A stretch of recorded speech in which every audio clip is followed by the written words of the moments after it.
From the blizzards in the sandhills to the flooding in the east. And everywhere in between, Nebraskans haven't had it easy this week, especially those in agriculture. Ironically, it was National Agriculture Week this week, so we thought we'd shine a light on all of our 152-year-old state's agriculture glory. This is Friday 5, presented by the Nebraska Corn Board. Nebraska is home to about 50,000 producers, with a majority of those farms operated by families. FFA and ag education has a big role in training future agriculturalists like these students. Hi, I'm Erica Shrizo of the Meridian FFA chapter, and I am the future of agriculture. I'm Hannah Nelson, and I'm the future of agriculture. A big thanks to those FFAers who sent in their videos.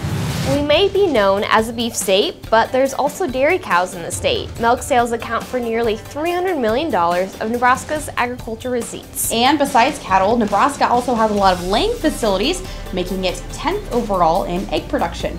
Nebraska isn't called the Cornhusker state for no reason. Corn is the most widely grown commodity, with soybeans following closely behind. Now, both crops are vital to the health of the ag industry. They provide many value-added products through things like renewable fuels and animal feed.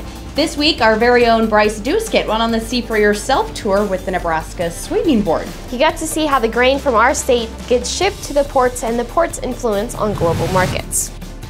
One area of agriculture that's seeing growth in the state of Nebraska just so happens to be the sheep industry. It doesn't need a lot of acres to raise the animals, and whether you're raising them for wool, for meat, a combination of both, or having hair sheep, the popularity continues to grow from the young to the old. And one unique factor, sheep can follow cattle in a pasture to clean up weeds that the cattle don't eat. So hope you enjoy a great weekend and go eat some lamb. This week, Governor Ricketts, along with Director of Ag Steve Wellman, proclaimed it's Ag Week in Nebraska. They stopped by our KRVN headquarters in Lexington to make the announcement official. Therefore, I, Pete Ricketts, Governor of the state of Nebraska, do hereby proclaim the week of March 10th through 16, 2019 as Agriculture Week in Nebraska. Governor Ricketts and Director Wellman also celebrated by touring facilities like Orthman Manufacturing and visiting the York FFA chapter. That wraps up our National Ag Week special edition of Friday 5, which is presented by the Nebraska Corn Board. Stay warm and stay dry.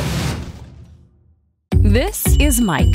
Mike likes his car. Mike likes to save money. And Mike likes to breathe.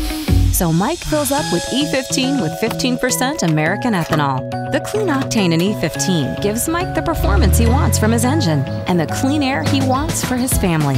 Better yet, E15 costs less at the pump. Higher octane, cleaner air, lower cost. E15 sure gives Mike a lot to like. Discover E15 with American ethanol.